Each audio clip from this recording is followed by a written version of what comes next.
Bonjour, je m'appelle Ramirad, je suis artiste, chanteur, compositeur, producteur ivoiro-libanais, basé en Côte d'Ivoire. I'll be on my own, thinking about what is going wrong.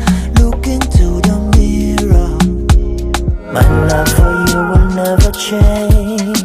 Time pass by, but my feelings remain the same.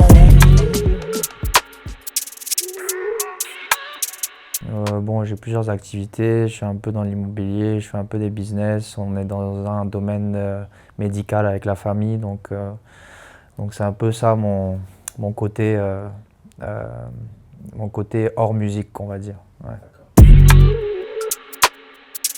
Ma passion, je la découvre très jeune. J'ai commencé très tôt à composer, à apprendre déjà à jouer de la guitare quand j'avais, je pense, 12 ans. Et puis bon, je tombe très tôt aussi dans la musique parce que mon frère est dans la musique aussi à cette époque. Il faut savoir qu'il y a 8 ans de différence entre lui et moi et les grandes sœurs encore plus. Donc j'étais le tout dernier. Et j'ai grandi avec mon frère et au bout d'un moment, je suis tombé dedans, quoi. Et j'ai commencé à apprendre la guitare et à commencer à chanter les chansons que j'aimais beaucoup, les chansons de Bob, parce que je suis tombé dans le reggae très tôt. Du coup, toutes les chansons de reggae que j'aimais, ben, je les reprenais à la guitare et je chantais accompagné de ma guitare. Donc voilà, c'est comme ça que je suis tombé dedans très, très jeune, quoi. Non, j'ai reçu aucune formation particulière. J'ai commencé à 12 ans avec un professeur de guitare. J'ai dû faire 3 à 4 mois. Après, je me suis géré seul. Le seul truc que j'ai fait en plus, c'est une formation quand j'avais 27 ans, je pense. C'est une formation d'ingénieur de son, mais plutôt indépendant, pour savoir vraiment faire ta musique de A à Z et pouvoir aussi sortir ta musique, faire ton flyer, faire ta cover de ton album, faire le marketing, la communication de ta musique. C'est un peu ça comme formation que j'ai reçue à mes 27 ans, mais tout au long de mon enfance jusqu'à aujourd'hui, ben, je pense que je fais tout un peu par moi-même, quoi. Bon, le reggae, c'est ma base. J'ai pas choisi le reggae, je pense que le reggae, ça m'a aussi touché très, très. Depuis que je suis petit, je suis dedans. Après, on va dire que j'aime la musique globale, globalement. Le reggae, c'est ma passion, mais la soul aussi, le hip-hop, tout ce qui me touche, on va dire. Je trouve que j'aime pas qu'on me catégorise dans un genre bien précis. Et tu vois, j'aime pas trop qu'on m'identifie à ah ouais, lui il va sortir un son reggae là dans pas longtemps, alors lui il va sortir un autre son, on sait qu'est-ce qu'il va sortir alors qu'au final, tu vois, je suis un peu imprévisible et je sors quelque chose, tu sais pas si ça sera de l'afro, si ça sera un son soul, si ça sera un reggae peut-être, bon, voilà. Bon, on connaît le reggae, c'est quelque chose qui est une musique à la base pour les oppressés et pour dénoncer beaucoup de choses de nos faits de la société et puis politique aussi. Mais moi, mes musiques, je parle d'amour, d'union, d'unité. Je parle de certains thèmes qui nous parlent à tous un peu dans nos vies, mais c'est surtout aussi mon expérience. Je, J'extériorise un peu ce que moi je vis. Donc de mon côté, ça sera sûrement des histoires de vie, et des histoires d'amour aussi. Et puis voilà, quoi. Franchement, c'est une connexion, hein. Ouais, c'est une connexion. Tu sais, des fois, l'inspiration, elle vient facilement. Des fois, tu dois chercher, tu dois te rentrer dans les détails et tout. Mais, mais je pense que l'inspiration, elle vient naturellement, en fait. C'est compliqué à définir, mais c'est quelque chose qui est, je sais pas, tu es connecté à l'univers, un truc comme ça. Il y a des fréquences, tu es connecté à la bonne fréquence et ça te tombe dessus, quoi. Après, quand aussi tu as quelque chose à te dire, l'inspiration vient assez facilement. Love you, dada, miss you, dada, need you, dada. Every time I think of mama and you, dada, no one ya can stop me cry. Ouais, Million Stars, en fait, c'est un son qui parle de mes parents. Donc à la base, je l'ai composé parce que voilà, tout simplement, mes parents me manquent. Et puis j'étais chez moi au studio, j'ai commencé à le créer en parlant d'eux. Et Million Stars, voilà, c'était pour dire que C'était un message aussi à toutes les personnes qui ont perdu des êtres qui étaient proches, des amis ou de la famille, qu'au final ces êtres sont certes décédés, mais qui sont toujours autour de vous et qui ne sont pas vraiment morts au final, parce qu'ils vivent dans l'esprit et dans le cœur et qui sont là aussi pour te protéger, comme on dit dans notre religion. Du coup, voilà, c'est un message d'espoir aussi, tu vois, et comme quoi il y a toujours une étoile qui te guide, quoi. J'ai kiffé le beat, en plus c'est Suspect qu'il a posté avec Youssoupha, donc j'ai pas réfléchi, j'ai écouté, et puis direct je suis allé au studio pour poser une vibe. Et au final, tu vois, c'est pour ça que je te dis, je suis un peu caméléon, j'aime un peu tout, mais je garde mon identité vocale. Et du coup, ça me permet de chanter sur d'autres styles de musique, mais en gardant moi ma base, quoi, ma fondation musicale et chanter, quoi. La première partie de Tikenja, moi, pour moi, c'est un honneur et une fierté de participer à des premières parties d'artistes aussi internationaux. Ouais, c'est des artistes internationaux, c'est des grands artistes qui m'ont bercé depuis que je suis petit.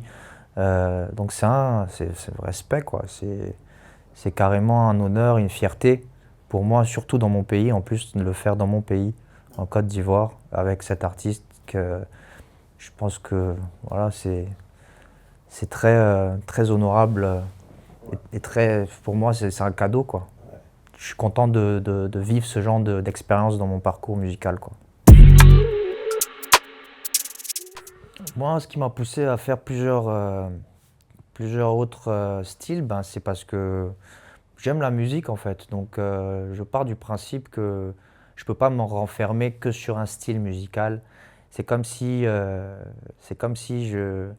j'éliminais un peu toutes les personnes de ce monde et que je me concentrais que sur une petite partie de ce monde qui écoute du reggae. Donc je me dis que si je fais d'autres styles et que je garde mon identité, ben, j'aurai la chance peut-être de toucher d'autres horizons, d'autres personnes qui écoutent d'autres styles de musique, qui n'allaient jamais avoir la chance de me connaître parce qu'ils n'avaient jamais écouté de reggae. Donc au final, je ne me focalise même pas sur est-ce que ce style, je vais le faire à but commercial ou pas. Ben, j'écoute les sons et celui qui me parle, je chante dessus tout simplement. C'est pas quelque chose de calculé, surtout pas.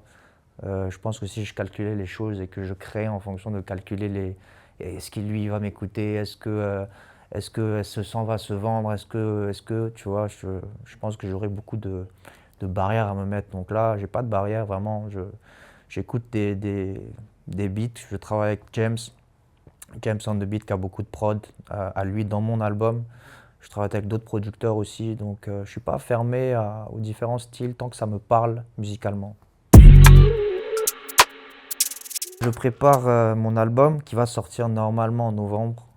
Voilà, je sors des singles chaque 1 mois et demi depuis le début de ce projet-là. Donc mon projet, c'est de sortir un single chaque 1 mois et demi, 2 mois. Au début, c'était compliqué de garder le timing et tout, mais en ce moment, ça va, ça marche bien. Du coup, l'album est attendu. Moi, je l'attends, j'ai hâte de le sortir parce que tu peux pas savoir comment. C'est le Graal de l'artiste au final. Tu vois, il travaille, il fait un projet. Et au final, lui, sa satisfaction, c'est de sortir son projet dont il est fier, qu'il a réussi, qu'il l'aime, en tout cas, surtout qu'il l'aime. Et du coup, c'est un accomplissement pour moi, quoi. Sortir mon premier album après tant d'années où je fais de la musique, je trouve que voilà, c'est le bon timing pour moi de sortir quelque chose que j'aime, en tout cas, dont je suis fier. Et puis voilà, quoi. Hâte de vous le faire découvrir en novembre. Pour l'instant, je pense qu'il y a 14 titres, voire 15. Je ne suis pas très sûr du nombre, hein. C'est entre 14 et 16. Parce qu'encore, on est toujours en train de discuter entre un track ou 2 tracks. Est-ce qu'on le met, est-ce qu'on le met pas, est-ce qu'on le fait venir après et tout. Donc, il y a le feat avec Willy Baby, feat avec Voloja, feat avec, je crois que Mrs Blues. Mrs. Blues, c'est pas une artiste que vous pouvez connaître et vous allez la découvrir dans cet album, dans le nouveau single même qui va sortir, qui est une petite sœur et que j'aime beaucoup et qui a une voix de dingue, qui a une vibe de dingue aussi. Il y a beaucoup de feats dans cet album parce que j'avais envie aussi de partager ça avec des gens que j'aimais beaucoup musicalement. Et du coup voilà. Hein. Je sais pas combien exactement de feats il y a, mais il y en a assez en tout cas.